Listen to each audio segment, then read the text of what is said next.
our year-end investment report for our regular investment portfolio. So we have Elaine Sampson joining us, and she's on the line. And Elaine, do you want to go through?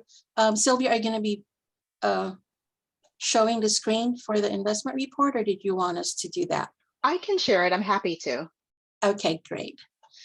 So we have Elaine Sampson joining us from Chandler Investments to go over the results of the investment portfolio. And let me know if you're able to see my screen now. Yes. Yes. Great, thank you. So thank you to the board for having Chandler as your investment advisor.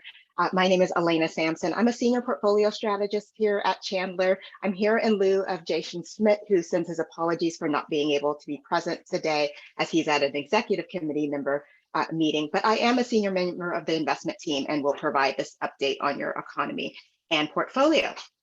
So in terms of the economy, looking forward to June of 2022, there are 4 things that I want to point to that have been very important in the economy this year. The first is inflation. This is not a shock.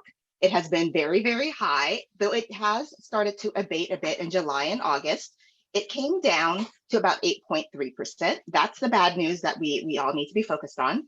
The second is the labor markets have been strong. They've actually been moderating a bit, and corporate earnings are performing better than expected. That's the good news that we want to point to.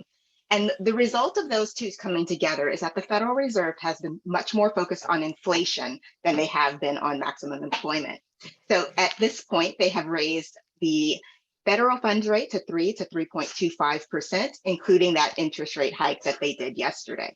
For our portfolio here at the district, that has meant higher yields. So that's what I'm going to focus on here today.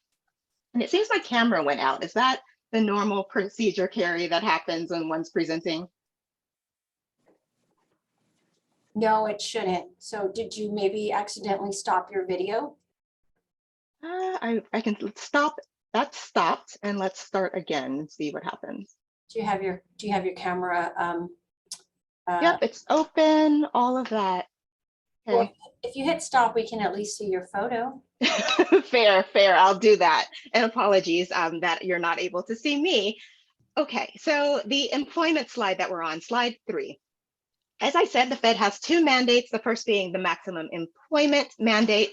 And as I've stated, the labor markets are still showing a healthy appetite despite high inflation, rising interest rates, and the uncertain economic outlook. This underpins consumer spending. Non-farm payrolls that you can see here on the left-hand side, that moderated in August. This is an update from what's on the slide, mildly above consensus. Unemployment rate continues to be low. It started to tick up just a bit with the higher interest rates. We're now today at 3.7% unemployment rates. But as I've stated, the Fed is not worried about this. They are focused on their price stability mandate, bringing inflation down from 8% to 2%. That is their number one concern. So how has that translated here into GDP? Well, in the first quarter, we saw GDP fall by 1.6%.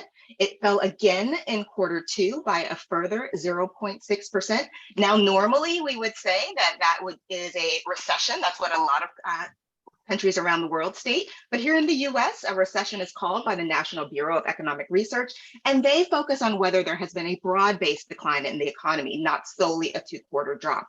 And because of the continuing strength of the consumer, labor, and corporate earnings, they have been saying that we are having more of a softening than a recession. Now, some of those things have changed in the more recent bits of information. If we were looking at Q3, which we will do in a subsequent quarter. Now, I'm going to go off script for a moment and just take a look at a slide here that is not in your packet, because I want to talk about how historic the Fed rates have been in terms of an increase. What you see here on the page is that it took nearly 5 years the last time for the Federal Reserve to increase interest rates to 2.5%. They did that same level of increase in 6 months here in 2022. So when we talk about the large impact of that contrast between bond yields going up and bond prices going down, that's what we're referring to, that very large increase that happened in such a short period of time. So what does that mean for your Bond yields. So what we're looking at on the left-hand side, you see a very quick race to the top with Treasury yields. And in terms of that Treasury yield curve, the curve, what we refer to is different points that the Treasury issues debt, 3 months, 6 months, 2 years, 30 years, etc. You can see that in June of 2021, it was a very slow rising rate curve, which barely increased above 2% for nearly 30 years worth of debt. And yet, once the Fed announced that they would be increasing rates, the market immediately reacted to that. And you can see that by the fact that it went to nearly 2.5% across all points in the curve. Now, today, where we are is the curve has slightly inverted between the 2 and 10-year points on the curve. The market often talks about that as being an indicator of a recession to come. But academics, and I tend to prefer the academics sometimes, say that the more predictive numbers are between the 3-month and 10-year, and that has not yet inverted. That's a bit more flatter here. So all in all, in terms of what that means for our portfolio, again, that quick increase in yields also impacting prices will mean a lower portfolio. So you can see that here with the periodic table of returns. This is a very hard market to invest in. Across the list of stocks and bonds and all different kinds of asset classes, you can see year to date in 2022, the only thing that has been strong has been commodities. And as I said, this really points again to high inflation. And when you look across past the last 10 years, you can see there has not been this kind of consistency in negative returns, even in 2018 when we saw negative equity returns. And if you look at your pensions or foundations, there's really been no place to hide this year. It's a rare investor who would have put all of their money into commodities. Diversification didn't help this time. So I'm going to take a breath and continue on to our portfolio. Okay, so portfolio for the district. It is focused on preserving safety and liquidity as the primary concerns while also earning a rate commensurate with the 1 to 3 year benchmark. The portfolio remains in compliance with both state law as well as with your investment policy. And I want to talk here about your portfolio characteristics. So a few things, I'm going to start at the bottom of the page rather than the top to kind of give color. It's kind of the punchline, what people most care about. What's the market value?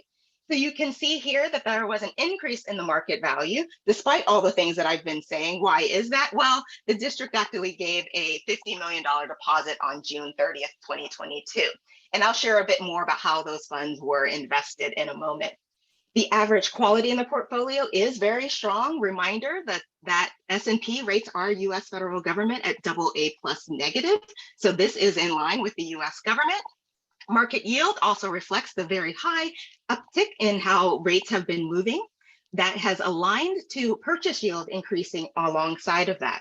Now, modified duration, that is a little bit lower than your benchmark, but again, because you provided that $50 million into the portfolio at the last day of the quarter, that really decreased what your overall duration is. And you'll see that reflected in a couple of ways here. Now, I want to just mention how we have invested that $50 million. It's not going to be here in the packet, but I think it's a large chunk of money, and I'd want to know where that money went if I were sitting in your shoes. So we've purchased a diversified set of names with an average purchase yield just for these securities that we've purchased at 3.4%, maturing across your benchmark from 2022 to 2027. This will allow the portfolio to capture those additional rate increases that we anticipate through the rest of the year. It also sets a good foundation for higher income for the district. So moving forward with the sector distribution. Please. Hi. And Carrie may be able to help me understand this. So Carrie, in one of the reports that was just included in the agenda for next week, and I think it was in your budget update and comparison, there was mention of an investment loss of 1.9 million for fiscal year 22. And I'm wondering how that corresponds to the yield numbers that are here that show different numbers. So this portfolio just shows what we've invested with Chandler. So we still also have our regular cash and other monies that's not invested with the portfolio management. Mhm. So we did have some losses in there, and it kind of nets out all the other investments that we have. So it's just that it's lower compared to last year. Still not a complete loss, but it's just a comparison that you're seeing on the budget to actual. It is a lot lower compared to what we were earning last year, but we still earned some interest overall. Okay, but overall, if I understand this correctly, our total investment portfolio loss, according to your report, was 1.9 million. Let me check that real quick. I apologize. Are you looking at, I'm sorry, I'm opening up the Yeah, I'm looking, Yeah. I don't have it in front of me, but it was the alpha. end of the year, yeah, budget comparison, budget to actual. There's part of it too, Director Aguilar, is a little bit of the timing of when they compare, when Chandler kind of reports it and how we close our financials. So there are some timing issues between what we report and what they report Mhm. overall. Again, we're kind of looking more at a big picture, not just focusing on what was on the portfolios itself that Okay. Chandler has invested for us. Okay, And I can have that explanation in detail on the 27th when we go over the budget to actual. yeah, let's do that. That'd be great. Thank Thank you. And Director Aguilar, if it helps, if I subtract out that 50 million that was deposited on June 30th from this number, what you Mhm. would see in the portfolio comparisons is that the number is down by about a little over $1 million. So that is a 1% loss, about 0.7% loss in the investment portfolio. But if we compare that to what we see with fixed income losses across the board, you can see here US core bonds were down 10% by middle of June. So in comparison to other kinds of securities that we can invest in, the core bonds, we in this portfolio are much stronger in relative value. you. Okay, great. Thank you. Thank you for that question. I appreciate you pausing me. You can see that I can just ramble right on. Okay, so I will go back to our sector distribution. I wanted to just state we do remain a very diversified portfolio from a sector perspective. Again, this high percentage in the money market fund just reflects the $50 million that was deposited as of June 30. If I look here at the issuers, what's that diversification look like by specific issuers? You can see that more than 50% of the portfolio is invested in US agencies and US treasuries. This is reflective of the stability and liquidity mandate that we have. And for corporate issuers, we seek to be less than 2% to have a more diversification in the portfolio. So what does this translate into with regards to investment performance? Another way to look at this, Director Aguilar, I think would be helpful for you. What you see here on the page is that for most periods, Chandler has outperformed the benchmark. But I don't want to jump over the fact that we were below by 5 basis points here in the 3-month range. And the reason for that is the wide credit spreads that happened during the second quarter. It's a double-edged sword between the higher yields we were capturing versus the lower bond price that one can see. And I actually am going to jump down really, really quickly to some purchases that were made just to give you a sense of what I mean by that.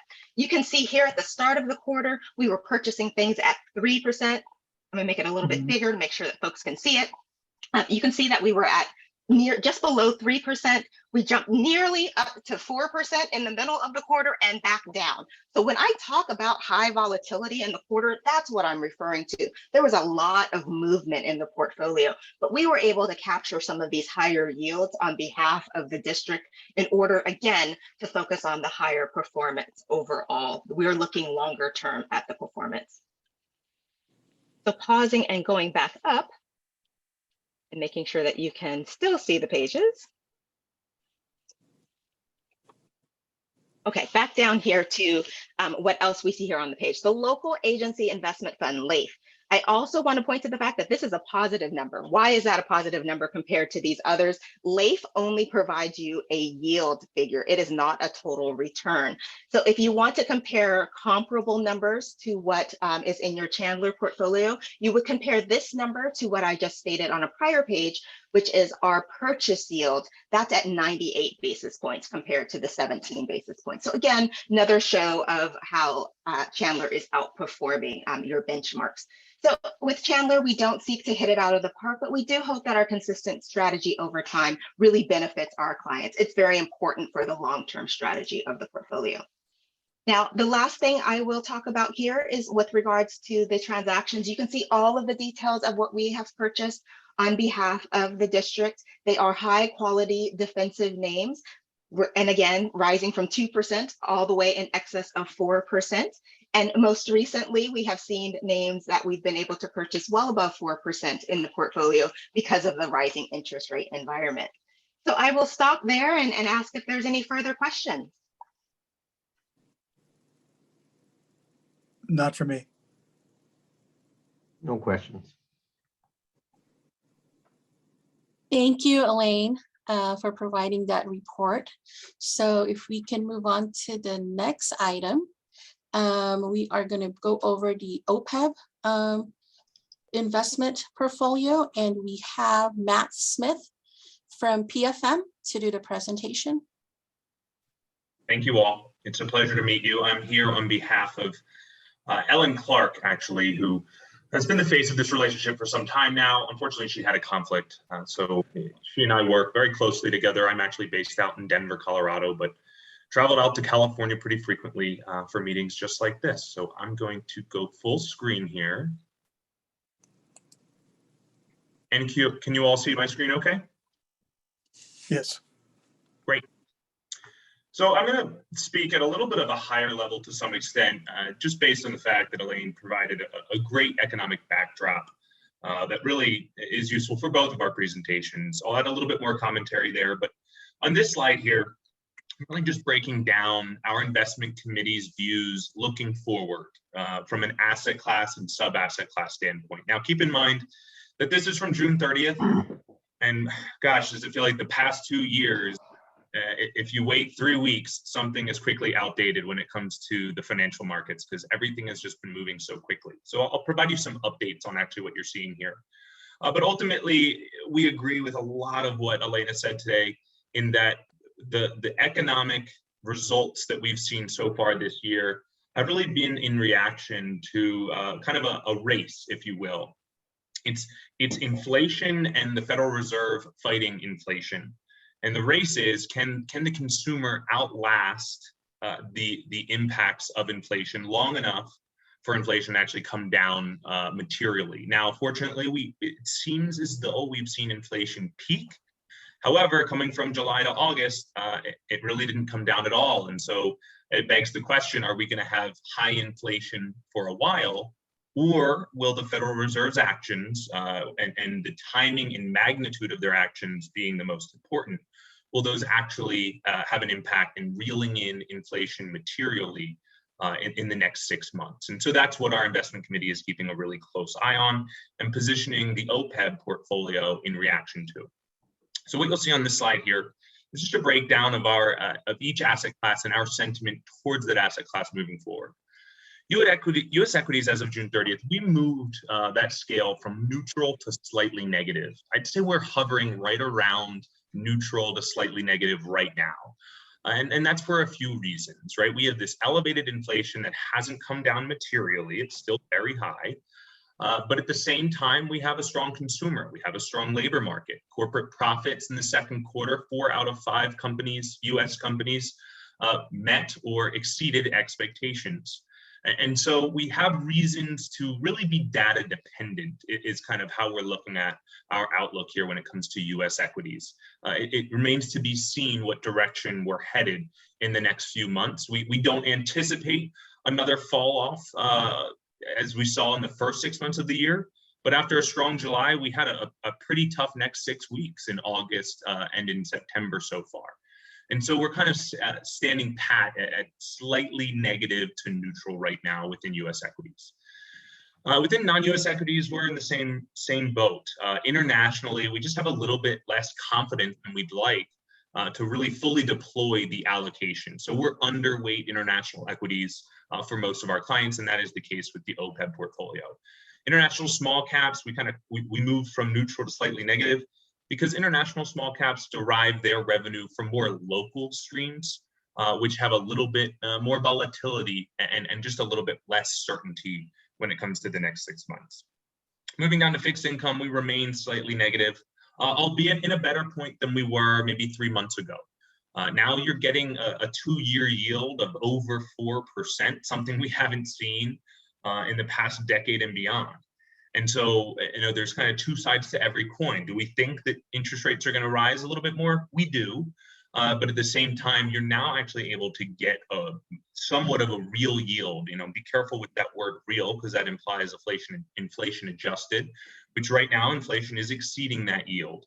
But if we can get to a point where inflation comes down and the Federal Reserve, maintains these high interest rates for some time, you can get back to a point where you can really get some value out of fixed income, especially relative to the stock market, which has a whole host of uncertainty surrounding it right now. And on alternatives, your portfolio isn't allocated to any illiquid alternatives like private real estate, private equity, or private debt. But just one comment there, if you think about rising yields, rising recession fears, all of those are headwinds for real estate, private equity, and private debt. Now, commodities, as Elena mentioned, have really been the only place you could hide this year on a year-to-date basis. And fortunately, your portfolio does have exposure to commodities, and that's been a really strong tailwind for the portfolio relative to just a pretty tough year-to-date performance across the board outside of commodities. Hopping forward here, I'll just give you a little bit of a summary, both for the quarter and year-to-date across certain indexes that really summarize the performance of the markets thus far this year. That's where I'm going to focus year-to-date. The Russell 3000, we use that as the gauge of the overall domestic equity market, while the S&P 500 and those other indexes are a little bit more market cap focused. So the Russell 3000 down about 16.9 for the year. And that's relative to an international equity market, which we look at the MSCI ACWI ex-US, so looking at really the holistic stock market outside, excluding the United States, down about 18.3. So a little bit better performance domestically, but certainly nothing to write home about. Moving down to fixed income, the Bloomberg Barclays aggregate there down about 10.7%. I mean, this has really been the imperfect storm, if you will, in terms of market movements that have eroded what we have really relied on from a multi-asset class portfolio perspective for quite some time here. And what I mean by that is there's historically been a negative or an inverse relationship between equities and fixed income. When equities come down, fixed income usually buoys the portfolio. Now, on a relative basis, negative 10.7 is better than negative 16.9 or negative 18.3, but it's certainly not that type of strong performance while your other asset classes are underperforming that we would hope. However, with yields rising so quickly, we now believe that we're at a point moving forward that fixed income will provide kind of more steady return that will hopefully turn positive for the remainder of the year. And then lastly, alternatives. So that top index is for real estate investment trusts, which you have some exposure to, down 17.4 for the year, actually positive for the quarter. As well as the Bloomberg Commodity Index. And as you can see, 23% up, almost 24% year to date. The only black number on the page in that year to date column, and it's actually quite strong. So fortunately, we've had some allocation there. Why is that number so high for that particular fund? Yeah, so this is an index that's trying to capture the entire commodity market. And really, it's in relation to a few things, right? We're coming out of a pandemic, and we can argue later about whether we're still in it or whether we're out of it. But that threw supply demand completely out of whack. And then you think about February 24th, Russia invades Ukraine. And Russia and Ukraine both are large suppliers of commodities. And commodities are dominated in our minds by energy, excuse me. But it also includes agriculture, precious metals, things of that nature. And so with the already impacted supply chains coming out of the pandemic, and then you couple that with the Russian invasion of Ukraine, where demand has stayed strong, but supply has been limited significantly. That's why you see that significant performance in commodities, whereas everywhere else has been kind of a bloodbath, if you will. Okay, thank you. Absolutely. So there are two real factors in the performance of your portfolio, right? I'd say 95% of your performance is going to come from the actual performance of the underlying markets, and so that's why I covered those indexes. And then there's a little piece that comes from what our investment committee is doing for your portfolio, and that is trying to position your portfolio in a way that reflects what we see down the pike. And so we've made some moves over the past year that have added some value to portfolio, and we want to walk you through those. So in the first quarter, we de-risked your portfolio, decreasing the allocation to both US and international stocks. We removed convertible bonds. We thought we got the value out of those that we had intended, but the value proposition was no longer there. And then we balanced those decreases by increasing the allocation to real estate investment trusts, commodities, which was a great decision at that time, and fixed income. In the second quarter, really the data that we were seeing and the performance of the stock market and the bond market were really kind of at odds with one another, we took the side of we are investors for public institutions. And so we want to protect on the downside. Ultimately, we're not trying to hit home runs here. And so we further de-risked your portfolio in early May. And we balanced that by adding a relatively significant cash position of about 9%. We also added in some mortgage-backed securities. We thought they had some relative value relative to other areas of the fixed income market. And we increased that commodities allocation again. Just we didn't see the supply demand dynamics letting up anytime soon. And those have paid off. And in the third quarter, especially coming out of a strong July in terms of the stock market, as well as seeing really our first positive inflation reading for the month of July, really for the year, we actually took some of that cash and reallocated, redeployed that cash back to US and international equities. We increased the fixed income position slightly by adding to core and core plus managers, and we reduced the commodities position slightly. And that's because we wanted to capture the value that we had seen in the increase thus far this year. And so those are the decisions we've made so far this year for your portfolio. It's a unique time. It has been ever since the pandemic. We used to meet every other week. Now it feels like our investment committee is meeting every week, if not more. And it's because we want to make sure we're protecting your portfolio and staying on top of what's happening in the markets. Now, this all translates into your actual portfolio performance. So the OPEB trust for the year to date as of August 31st was down about 15.9% relative to the benchmark of about 14.7. That underperformance largely comes from allocation to two active international equity managers who had exposure in two areas that were ill-timed. They were overweight to technology, which when you think about rising interest rates, technology stocks, if you think about Facebook, Amazon, Apple, while those are domestic equities, the themes stay the same. When interest rates rise, their access to capital is much more expensive. And so all their future value growth projects all of a sudden are less profitable on a future looking basis. And so that really hurts the technology sector. And then they were both also underweight the energy sector, one of the only areas that's been less impacted thus far this year within international equities. So that's led to that underperformance from a year-to-date basis. Moving a little bit further, 14.6 relative to 13.7 for the 1 year period. When you think about, we're looking at August 31st year to date, you're only adding in another 4 months there. But as you get up to 3 years, we start to recapture that alpha, 5.7 relative to 4.7. And then since inception, which is just about a little bit over 6 years, you're looking at 6.5% relative to 6% of the benchmark there. So, we maintain conviction in our process here, but it has been a very volatile year, and it's been a tough one in terms of the total return, right? No one wants to see negative returns, as well as from a relative performance to the benchmark. On the bottom half of the page here, you'll see the positioning of your portfolio, the OPEB portfolio, relative to your benchmarks. And so that the red areas call out areas of tactical positioning. And so you'll see that as of August 31st, you were underweight domestic equities, 35 relative to 39%, as well as international equities, 16.7 relative to 21%, right? That just represents that we're still trying to be very thoughtful about redeploying that cash and getting back to target weights or even overweight in equities until we see a little bit more optimism in the markets. And that's largely going to depend on inflation getting reeled in here.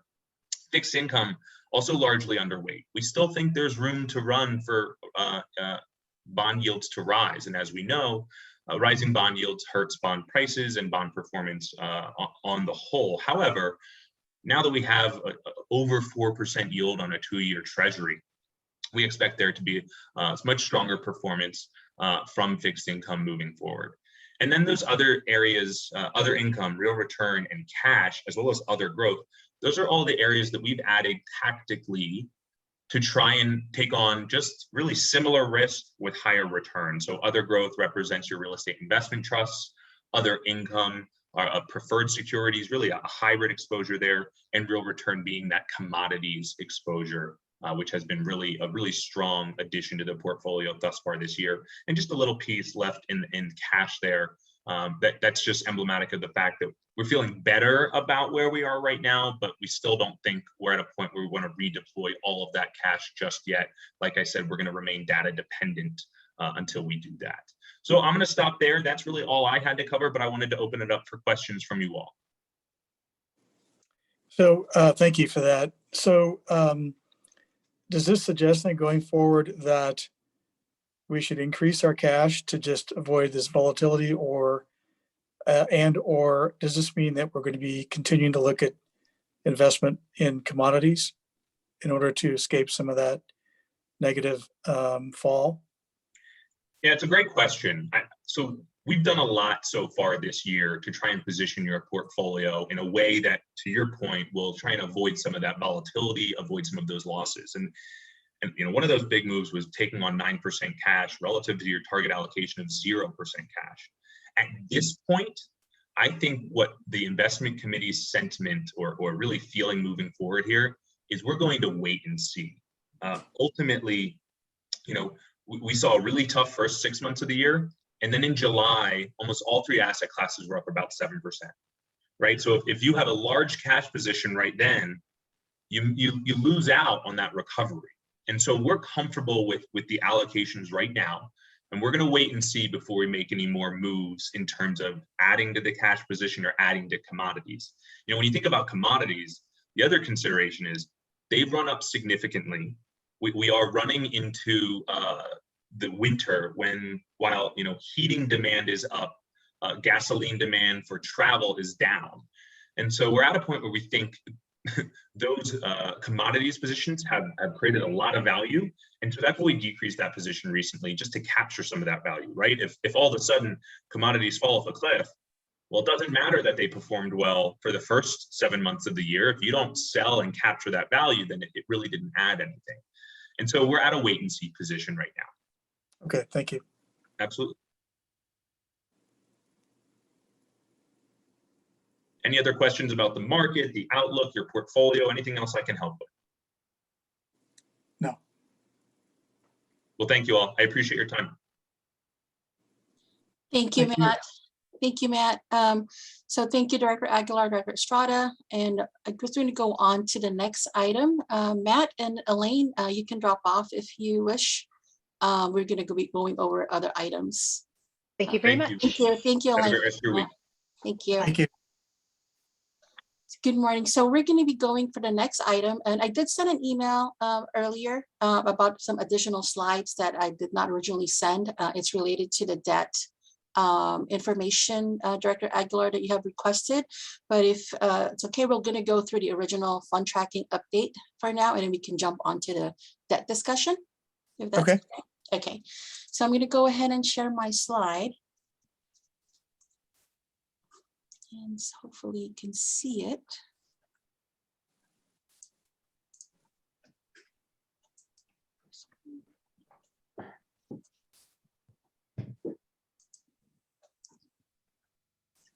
Can you see my slide? I just want to make sure. Yes.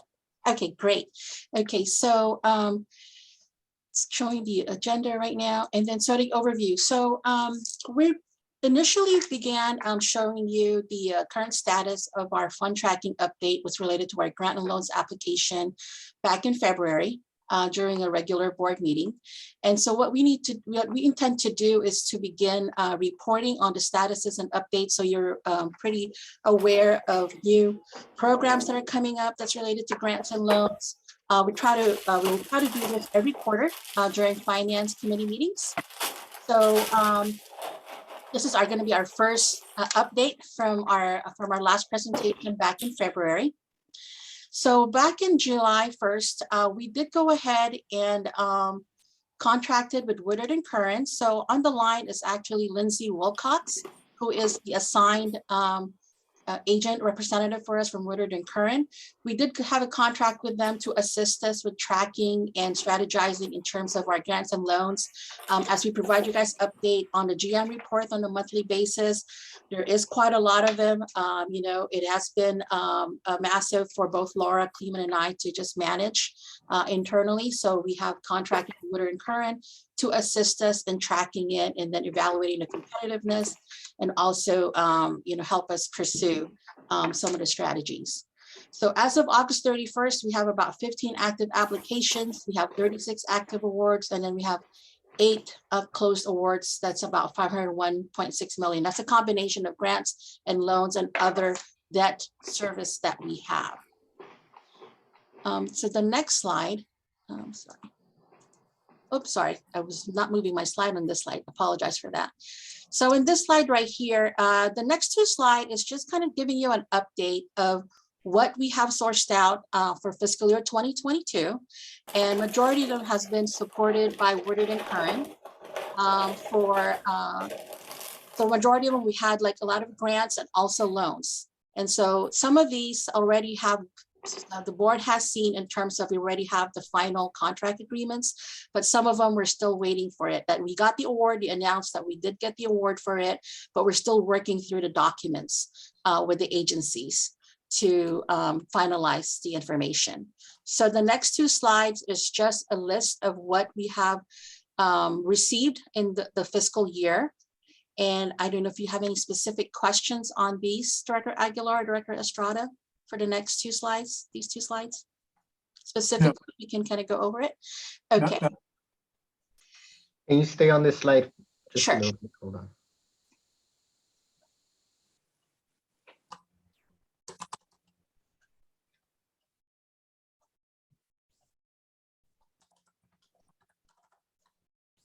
Related to the non-potable water connections, 2017, 2018, 2020, 2021, are those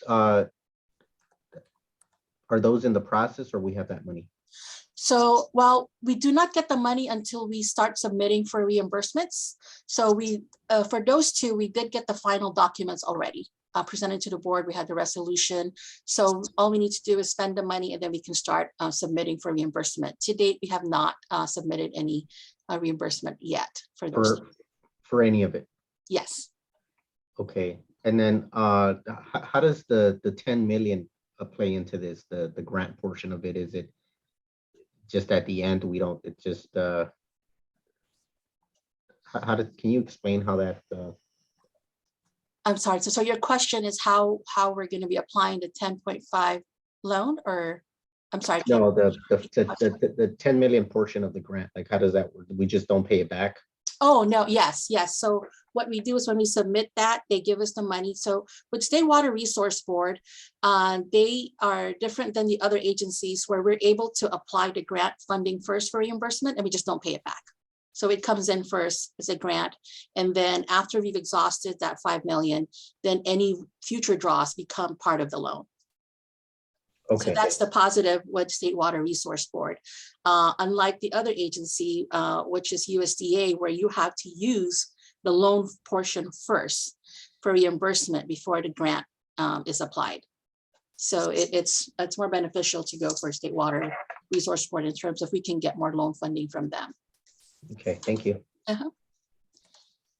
So if there's not another question on this slide, I'm actually going to be introducing Lindsay. She's on the line, and welcome, Lindsay. And so she's going to be going over the next few slides to go over our active applications and also the ones that are coming up. So I'll turn it over to you, Lindsay, and then let me know when you want me to move the slide. Okay, thank you. Hi, everyone. It's nice to be here. Thanks for allowing me to speak to all of you. I'm Lindsay Wilcox with Woodard and Curran. And so like Carrie said, we are assisting CVWD with funding tracking, strategy discussions, and as you're well aware, there's a lot going on. There's a lot of funding out there. There's a lot. CVWD has been incredibly aggressive with applying for and securing funding. And so we're just here to help Carrie keep track of everything and make sure that that something doesn't fall through the cracks and that you all can be ready to hit the ground running when an opportunity comes out. So the active applications, I'll run through these each just pretty quickly to give you an overview. The Department of Water Resources is going to be doing a solicitation for urban community drought relief. This is kind of similar to a solicitation they did last year. CVWD is coordinating with the Coachella Valley Regional Water Management Group and the partnering agencies in terms of how to apply. The draft proposal solicitation package has been released and the final will be coming out soon. So CVWD is going to go after a couple projects, including the booster station 5513 and reservoir 5514-2, and then a water main replacement project. The BRIC funding opportunity is the Building Resilient Infrastructure and Communities program. This is a FEMA program, but it's administered through each individual state. So this is something that we're working with CVWD to submit a notice of interest to Cal OES. That was submitted just last week, and we're coordinating with them actively with Cal OES on questions and comments on the NOI, and that's for the Thousand Palms Channel Improvement Project.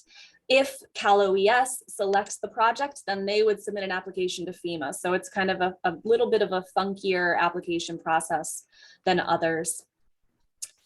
We just also last week submitted an application to the Coachella Valley Mountains Conservancy for Desert Hot Springs monitoring wells. And the Water Smart program through the U.S. Bureau of Reclamation has its water and energy efficiency grant, and that application was submitted at the end of July. There are some other active applications on the next slide, so I'll pause here and see if there are any questions on these ones. No. All right. Okay, so I believe Carrie alluded to the St. Anthony project. It received an award by the State Water Board through the Drinking Water SRF program for a grant. However, we have not yet received an actual funding agreement. So the funding has been approved, but we don't have anything in writing yet. So we do have ongoing coordination with the State Water Board for the St. Anthony project to get the approximate $20 million grant, as well as the Valley View project, and that'll be about another $8 million or so. We're coordinating with the State Water Board on that application. Both of those applications have been completely submitted, and now it's just a lot of back and forth with the State Water Board and responding to their questions and comments. We're expecting a funding agreement for St. Anthony in February of 2023, and Valley View would be shortly thereafter. We're also pursuing— Lindsay. Yeah. Lindsay, on the Valley View St. Anthony, so those would be two separate funding agreements and not one agreement of 32.5. Yeah, there was some discussion with the State Water Board on what would be best and what would make the most sense. And ultimately, it's most desirable to have two funding agreements. That way, with the differing project schedules and construction, once St. Anthony is constructed and done, that can be closed out, and it'll help with the administration side of things. And Valley View will be happening later on, so it'll have its own funding agreement. And then when did you say at least from your conversations with the state, when did we think that we would have a financial agreement for the St. Anthony's portion February. of next year? Yep, Okay. February of 23, and that's what they said as of just this morning. So, you know, they're not always great at sticking to timelines, but that's what we're hoping for. And Jim, you may recall that Chair Esquivel is aware of of the funding agreement for St. Anthony's, and it was something that was brought up at the last meeting. So I think they are aware that that at least they're communicating to us that it was like January, February. So hopefully that, you know, there's some pressure there from the board. Mhm, mhm. We'll see. You gotta Yeah. go like that though. Yeah, absolutely. Okay. Yeah, no problem. So, so then also coordinating with that same group at the Division of Financial Assistance at the State Water Board, for the domestic water side of CVWD, we'll be submitting a planning grant application in the next few weeks, most likely, for further progressing water consolidation projects in East Coachella Valley. So that's going to be about a $2.5 million grant, and it'll contribute to doing additional planning, design, and environmental documents for water consolidation projects. That one, Woodard and Curran is helping draft, and we're working on that now. So we'll submit to the state, and then it'll take about 9 months or so to get a funding agreement for that. For the clean water side of things, CVWD has already submitted 3 separate applications for septic to sewer projects. So that's Sunbird Martinez, Oasis Gardens, and Airport Boulevard. These are similar to the status of St. Anthony and Valley View in that the applications have been submitted, certain portions have been approved, and now we're just going back and forth with the state, responding to questions and comments. And the timing of the funding agreements for those will be similar to St. Anthony. I'm guessing, you know, like early to mid next year. They are trying to prioritize their review in order of priority based on direction from CVWD. So we're getting closer. And then let's see, one of the last active is the Cal OES planning grant, and that was submitted back in May. And so we're waiting to hear back on that for the North Cathedral City Stormwater Master Plan. Can I ask a question about that? So I'm looking on, thank you, Lindsay, by the way, for this update. I'm looking at the attachment that you provided to the report. Mhm. I'm looking at item number 2, where it talks about FEMA. Is that the same item you're talking about, this planning grant? Oh, The I reason I'm don't. is in the last column, it says the next steps are to incorporate feedback from Cal OES, read 2 priority projects and track for application. Mhm, mhm. So what was the feedback? Sure. So what we did is so Cal OES released the request for notices of intent for BRIC at the same time as FMA, the flood mitigation assistance. So our team and CVWD had a call with Cal OES, went through the stormwater and flood mitigation projects, and talked about, hey, which one should we apply for? What do you think would score the best? What would be most successful? What are you looking for? And Haley Johnson here at Woodard and Curran sent out some great notes with the feedback received on the projects. And I'm not completely up to speed on exactly what those comments are, but I think it's related to project status and positioning, or making the project a bit more competitive in terms of timing for the next solicitation. Okay. Carrie, do you have anything to add to that? I don't really have anything to add. John, I can send you the notes if you're interested in seeing Yeah. what the specific feedback was. Yeah, would please. Thank you. Sure. Mhm. And we can also, Similar question on trying to understand what the focus is here. And my gut feeling tells me that it's that area adjacent to the I-10. I know that we've been looking at doing stormwater hydrology models there. I know that John, I think at one point, maybe when you were on the council, you know, the what do they call it? The messenger properties along the Part of 10? it, yeah. Yeah, and I think there's a huge flood issue there, and I think that's what's maybe keeping it from being developed. And so I know that at least for the last maybe 8 years, I've heard of a need to do some stormwater improvements there, and I'm thinking that's kind of like my gut feeling. It tells me that's perhaps the area. Mhm. Yeah, Jim, does that ring a bell, Jim? Yeah, I'd have to go back and check to get the specifics, but that does sound familiar. I'm looking in right Yeah. now. There was some stuff that was sent around back in January. I think that's the area, John. I think it's that area right along the 10 there. right. I Yeah, think we- that, I can answer a couple questions if you'd like. yes, please. Okay, you're right, Director Estrada. This is the area of the Messenger property, and we had an agreement with him. He was going to finish the design, and then that took a little bit longer than he anticipated, so we took that back over. So we are wrapping up the design and environmental for this project. It is located there along the north of the 10. It involves being able to convey flows from the north to the south. It's a phased project. There's a phase 1. We have to coordinate with the railroad as well. The phase 2 is a much larger project that involves Caltrans and constructing a bridge. So that's not the focus right now.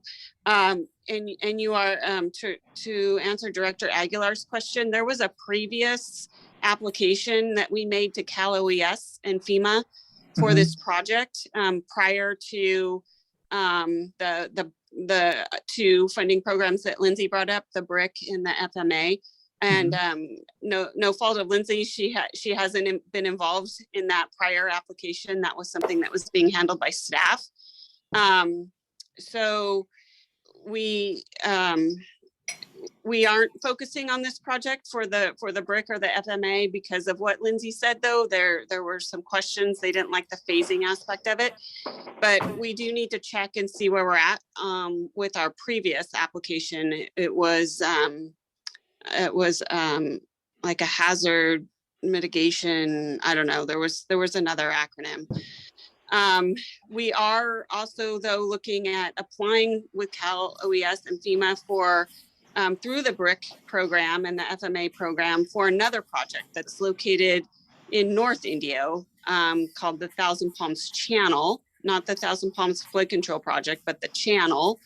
And that is the last phase that we need to convey the flows from North Indio to the Coachella Valley Stormwater Channel. So I don't think that was on the list, but we can add that if that ends up going anywhere. Right now, we're just submitting a notice of intent or a notice of interest with FEMA, and we'll see where that goes. That's helpful. Thanks, Carrie. You're welcome. Yeah, thank you, Carrie. Can you explain the cost share on this particular type of, is it 90%? I see here a note, up to 90% federal cost share. I guess my question, Carrie, is Carrie Oliphant, is the 5.1 million represents what percentage of at least the project that we're hoping to execute, whether that's I phase think- 1, the whole thing, I don't recall. Yeah, it's just the phase 1. We're not even working on phase 2 because like I said, that involves Caltrans and building something. So phase 1, I think, is around a $6 million project. So the 5.1 is probably the grant portion that we were looking to get from FEMA. Okay. With the other projects, the BRIC funding, the FMA for the Thousand Palms Channel, if we're successful and they accept our notice of intent to apply, that would be more of a 70%, 30% funding. That project's about $11 million. So we would be looking at possibly having to come up with $3 million. Okay, thank you. Carrie, had there also been discussion of a potential match opportunity for BRIC? I thought Haley had mentioned something. like Yeah, I that. think so. I think if we can show that there's a disadvantaged community connection.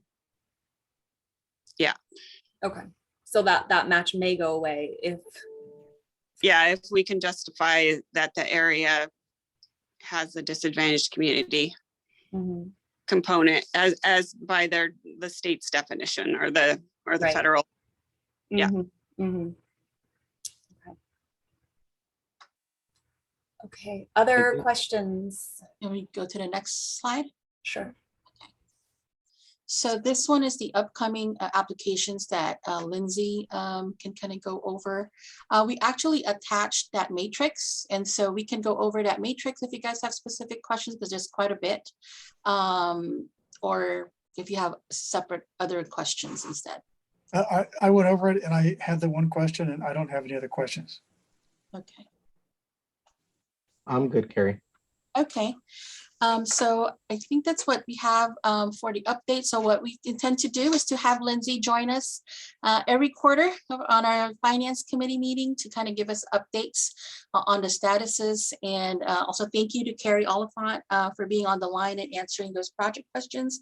And they have been very, very active helping working with finance and also with Lindsay to make sure that we get all the applications submitted and go through and track them, and we're aggressively pursuing funding sources to support our capital projects. Carrie, I did not see it on the list, but I know that you guys are working on it. That's the Cathedral City Septic to Sewer project. I think I saw the planning grant application is being prepared or had been submitted, something like that. Yeah, I can speak to that if you want.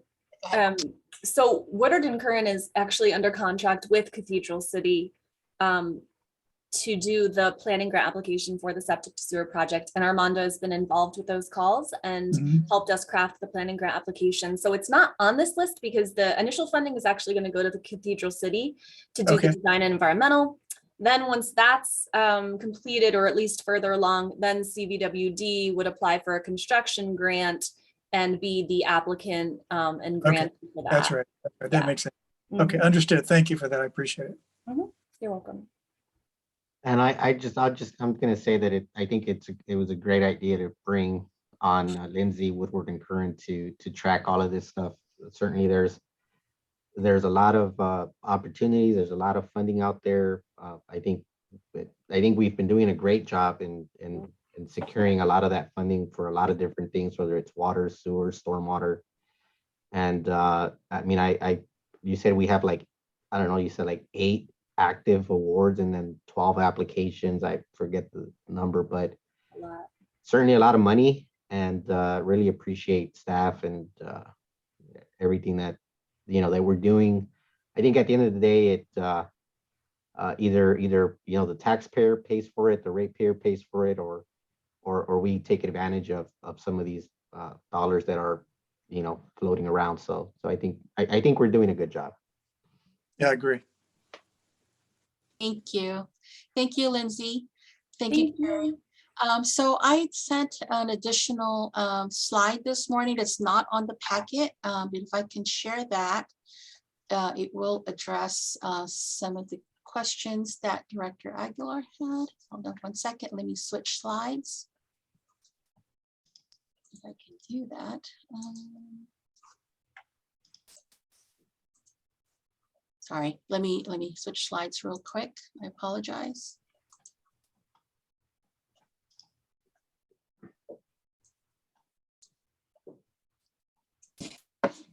Okay, can you see the slide? No.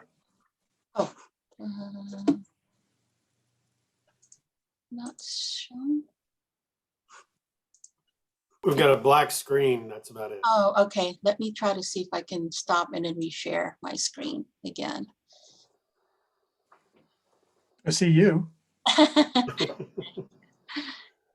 Is that showing the slide now? Yeah. Yes. Okay, great. Okay, so I kind of went over, I hope Director Aguilar just kind of answers some of your questions. So what I kind of went through with this is to actually go through our active applications and then that we currently have by fund. and hopefully kind of gives you a picture of the requirements for each of the fund that we have right now. And then of course, this changes as we get more loans, like we have all these active applications as we get more loans from other agencies, or we either issue our own debt issuance, that minimum debt covenant will change for each fund. So hopefully kind of gives you a quick summary of this. So we'll start off with the domestic water. So the domestic water, these are the 3 active applications that we have right now. So we do have, applications, active loans that we have. So we have the note series, which is the interim financing that was required for that USDA that's at the bottom. So for the USDA, that's still anticipated. We have not drawn on it yet, but we do have a contract agreement signed, a letter of condition that was issued by USDA. So once that becomes active, then it kind of takes over and we refund that interim financing. So this is just a quick summary of the active loans that we have. And the next slide kind of shows what we do is we take in, so it's 3 different agencies, right?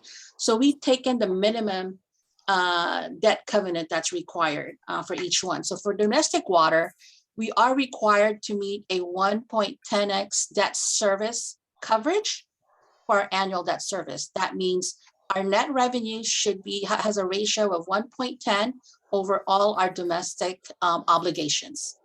And we took in the lowest one because it overrides our master resolution. So in the absence of any specific debt covenant for any agency, the default would always be the approved master resolution for the district, which is at 1.25.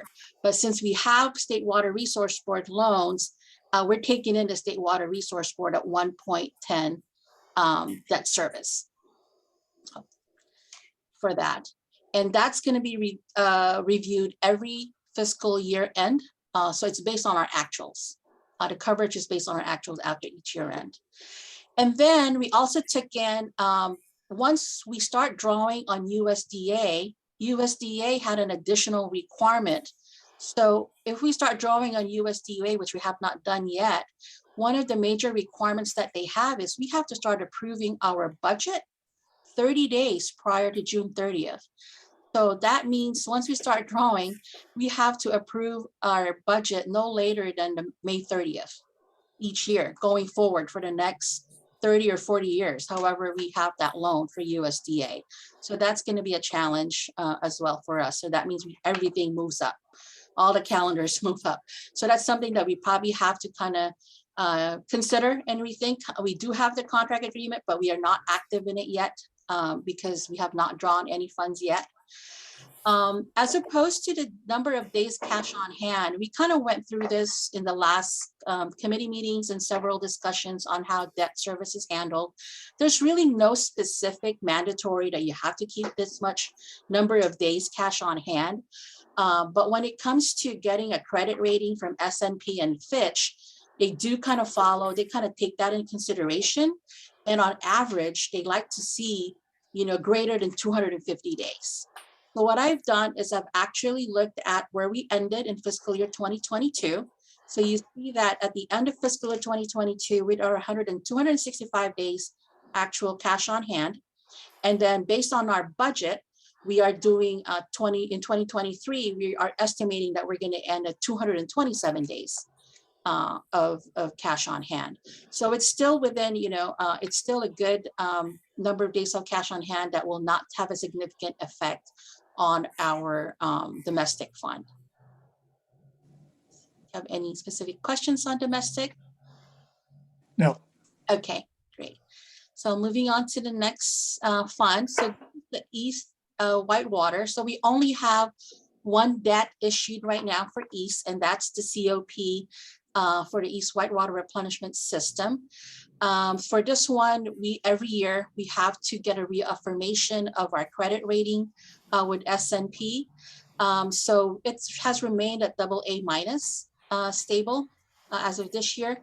In the absence of any specific, since this is a bond that we issued, we are bound by our master resolution. So our coverage has to be at least 1.25. our net revenues have to equal 1.25 more than our annual debt service. And again, this one is opposed to State Water Resource Board that's based on actual results. Our debt covenant for our master resolution is based on budget. So we have to look at our budget numbers and make sure that we're covering it at 1.25x minimum. So that's the difference between a master resolution and the State Water Resource Board credit check or our debt covenant. And, sorry. Carrie, what is this? Is this RAC? Is this storm? I'm sorry, yes, this is the East Whitewater Replenishment Fund. Is this the Oasis project? Yes. Oasis project. I probably should have named that Oasis. I apologize. Yeah, let's just call it Oasis project. Okay, I will do that. I apologize for not changing that to Oasis. So that is the Oasis project. And so this one, as of fiscal year 2022 for the East Fund, we are ending at 209 days actual cash on hand. And then we're hoping to have 288 days budgeted for fiscal year 2023. You know what? I take that back. Just call it the East RAC, because it's the RAC carrying it. So that way we don't forget. Okay, I will do that. Please. Thank you. Thank you. Carrie, is the annual debt service payment numbers on your fourth bullet point are kind of all over the board? Is that just based on draw schedules? Yes, that's just based on draw. So we have a specific draw schedules for the COP, and it Mhm. kind of fluctuates based on the year. So I kind of broke it down and I took in the average for that year. Okay, thanks. So it kind of tapers down by the last, 4 years of the loan. Okay. So moving on to the next fund. So we have sanitation. So we talked about the two active State Water Resource Board that we have. We have not drawn on it yet. So the top two lines the top two sections show the two active approved loans that we have from State Water Resource Board for the non-potable water connection. So since this is a State Water Resource Board, again, we're taking in their debt covenant, which is a 1.10 times coverage, again, based on actual results.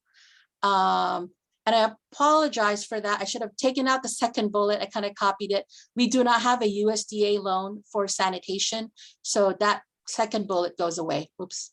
Sorry, I kind of didn't catch that until I just saw this right now. So there's no requirement of the approval for 30 days. And then the number of days for mandatory, again, for cash on hand, we do have a lot of cash on hand for sanitation. So we're ending at a 615 as of fiscal year 2022 and 435 estimated for fiscal year 2023. So we're getting, we have good funding for sanitation and to be able to cover our debt. Specific questions on the sanitation? No. Okay. And so the next one is what we have is the stormwater. So we have the one that we just issued, the certificate of participation for the additional funding needed for the North India Regional Flood Control Phase 2. And we have the existing WIFIA loan as well.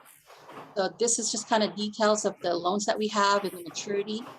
I can go to the debt covenant if there's no question on the details. No. Okay.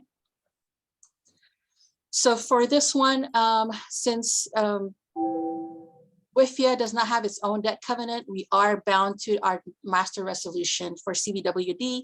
So again, it's 1.25 times of net revenues over debt service, again, based on adopted budget, not on actuals.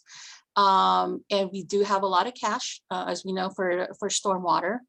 And so for this one, for this particular one, WIFIA on the agreement themselves, they did put down that they require, they didn't say require, they said an additional 20 million reserve on top of our target reserve, but it does not indicate that that will trigger like a default of the loan.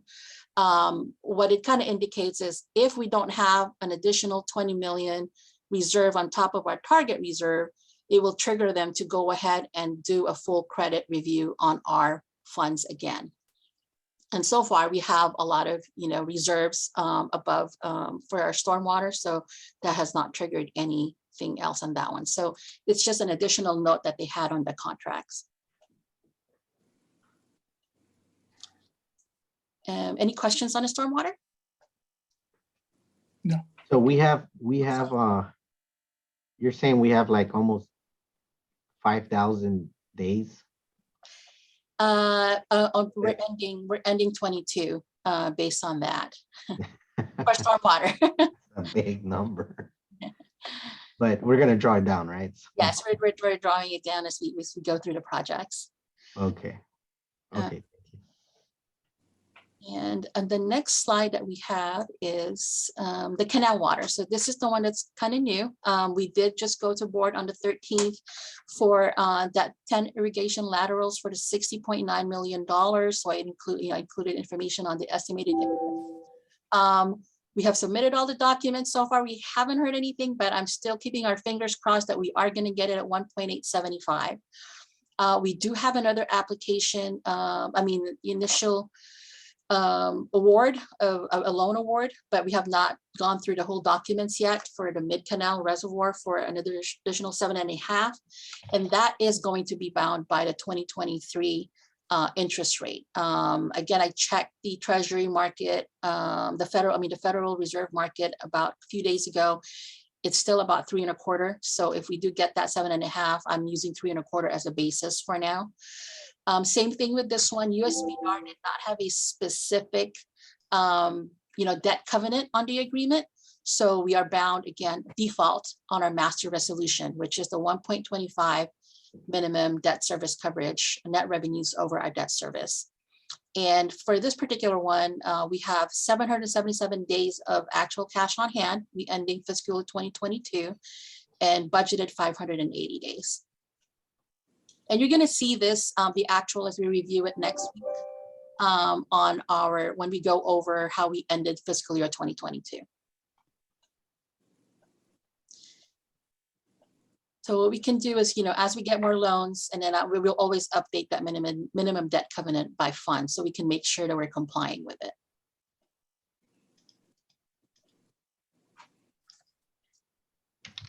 Okay. And I think that's all the slide that I have. And if there's any other questions.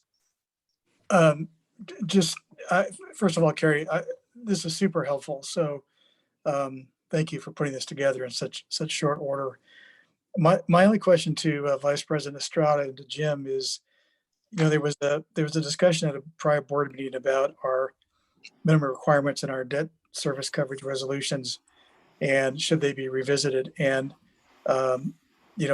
my initial response would be that I don't see any reason to change anything at this point. And if there are individual loans that come in that require us to look at a lower debt service requirement, then we can do that at that time. But Jim, do you see any reason for us to have any further discussion about this? I don't, sir, but I'm not usually the one that sets the discussion topics. They tend to come up. I'm not intending to bring this back to the board. Okay. But, anytime we talk about rates or loans, this is going to come into play. And so maybe the next time we start talking about budget, we ought to have this handy so that it's easier for us to kind of show it than to talk around it. Yeah. But I'm not bringing it back as a separate item. Okay, that sounds good to me if Vice President Estrada agrees. Yeah, that sounds fine to me. I think like Jim said, we just need to be prepared that it is gonna come up next time that we look at setting rates and things of that nature. And I think that the trigger is always our want as a board to try to adjust the reserve targets. And I think that's where I think we're having some frustration, is not having a clear answer as to whether the covenants are forcing us to stay at those reserve targets, or whether we have the ability to continue to basically lower them so that we could make some cash available. And so that's what seems to be the conversation. I don't know that I got a clear answer on that today. Well, most of them say no mandatory, days cash on hand. So, and we seem to be pretty above the minimum. I mean, even if I'm looking right here at this one, it says more than 250 days. I mean, we're at 580. So I think that's what we're going to continue to be doing, Director Aguilar. I know that some of the other board members are always trying to figure out if we can lower those reserves and whether in fact we're going to bump into issues with these covenants or not. So Okay, so one thing to remember is you've got one-time money, which is what the reserves and the cash on hand is, which is good because it shows an ability to pay. But a lot of times what they want is a continuing revenue stream, which is the debt coverage. And what they don't really want to see is an agency spending down their savings account to pay for recurring credit bills, because the savings account doesn't necessarily get replenished. But having a continuing operating stream under the debt service coverage is what's more important to them. So there is a distinction between, what we're required to have and how we then present ourselves moving forward. By having a large reserve, it shows that we have some discipline in how we're approaching our spending on a day-to-day basis, our expenses versus our revenue. But there's no guarantee in that discipline from a funding agency standpoint. They want to be assured that there is an adequate revenue stream, a continuing revenue stream that is not going to get consumed by the day-to-day operating and maintenance expenses, if that makes any sense. yeah, no, it does. It does. It almost feels like it locks. It sets the bar real high, right? Because that's the starting point. Yeah. And so I think if there's another way to lower that bar because we want to free up the cash, then maybe certain projects need to be paid with cash on hand versus putting them on rates. And I think that's kind of like the dance that we need to do. So, and I, but somehow we need to be able to lower those reserves if in fact we feel that we need to lower them. Yeah, and not wait to get stuck with the high bar, So. Yeah, there are other ways that we could try and improve our revenue stream without raising rates, and that's reducing expenses. And so that if we can bring down the operation and maintenance costs by becoming more efficient, by doing more optimization, by looking at things, perhaps we don't need to do on a recurring basis as often. But what I'm trying to do through the asset management program is to get out of the habit of not doing enough maintenance so that we're then constantly going out to do emergency repairs, or we have breakdowns, which then inconvenience not only our operations, but our ratepayers. And those tend to be more expensive, events than to try and just keep up on maintenance. So, but, we're also looking at optimization and efficiencies, and we'll see. They're not as glossy and high profile, and clearly there is a lot of tension when we do start talking about rates. But the board wanted us to go out and get grants and loans and not do pay-go. So here we are. We are getting more and more restricted in how we operate because we have these covenants. Okay. And so I kind of want to go back a little bit. So we do have those more days cash on hands on the other fund, but I do kind of want to go back to the domestic, which is, where majority of, the concern about the rates we are below what we kind of hope we are at minimum. We are required to maintain a specific credit rating on this domestic fund. And so even though it's not set as a debt covenant that we have to have the number of days, I do want to caution that, S&P and Fitch, they do take a look at that number of days cash on hand. And they consider that on that rating. So if we go below, when we got approved for our notes at AA+ rating. We had that time we had submitted, we were a little bit slightly above 250, I think it was 254 to be exact, and we got that rating. So anything lower than that might put us a little bit of a disadvantage, might have some adjustment on the credit rating, because, you know, again, they kind of look at it, compare it to other loans across other agencies within California.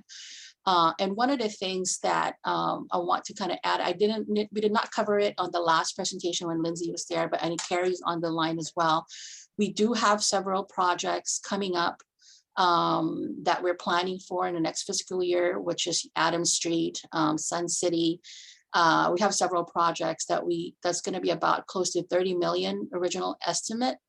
And we've kind of looked at that already as part of the State Water Resource Board loan. Initially, we applied for it. We ended up pulling back on that application because they had put in some language on the new agreements that restricts us, that will affect our day-to-day business of how we manage our fund. And on top of that, there's no prepayment option. So what we're trying to do now for those projects is to look at potentially if there's any new grants that are coming up that can help fund that additional 33. If not, then we're going to go through and issue another bond for that. But for the meantime, we do have an active, Bank of the West 25 million credit rating that we approved last fiscal year. We paid that off. So we have a $25 million line of credit that we can use for the meantime until we go ahead and issue a bond if we need to next year, maybe kind of wait and see where the rates are. So that will kind of buy us some time to determine whether we want to go for another bond or, source out other loan opportunities as we, progress in getting those projects. Yeah, but if we start reducing, the number of days of cash on hand or whatever else is going to be analyzed by the Yes, rating companies, then that's going to affect what we pay for that bond. that's correct. It's going to be more expensive, a lot more expensive. So that's why we're trying to keep it above 250 for the domestic. And again, we have the USDA, but it's so restrictive that even just that minimum 30 days prior to June 30th is going to have a huge impact on us. And also that requirement that they have of using the loan first before we do the grant. So initially the draw on using the USDA is that we have that grant component in there. But then now that it's flipped, we have to use loan before we can use grant. It becomes a little bit less attractive. The USDA agreement becomes less attractive to us. Mhm. So that's something that we need to continue to evaluate before we even start drawing on it. Okay. Yeah. Thank you. If there's any, I don't know, Carrie, do you have anything to add, or Jim, anybody else have anything to add? Okay, Lindsay, very good. Well, thank you. I think that's the last item that we have here. So if Sylvia can wrap this up, the meeting. All Okay. good. Okay, let me find the clock here. 11:27. Okay, we will officially adjourn the Finance Committee meeting of September 22nd at 11:27 a.m. Thank Thanks, you, everybody. everyone. Thank you. Bye-bye. Bye.